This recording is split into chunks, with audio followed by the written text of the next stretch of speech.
मैं जा रहा हूँ बाबा। बेटा आज रात हमें ज़ैनब साहबा के घर पे दावत पे जाना है, याद है ना तुम्हें? हेलो। अगर मैं ना हूँ तो तुम मुझे जरा हेल्प कर दो ना। क्या हुआ? वो मेरा कार्ड नहीं मिल रहा मुझे, तुम पे कर दो, बाद में रिटर्न कर दूंगी। वो लोग लड़की देखने आ रहे हैं और मैं लड़का देखने जा रही हूँ।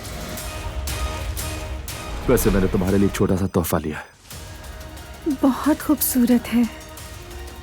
वैसे तुम्हारी आंखें बहुत खूबसूरत है।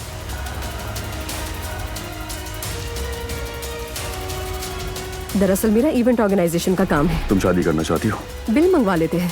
जगह तुम्हारी होगी या मेरी?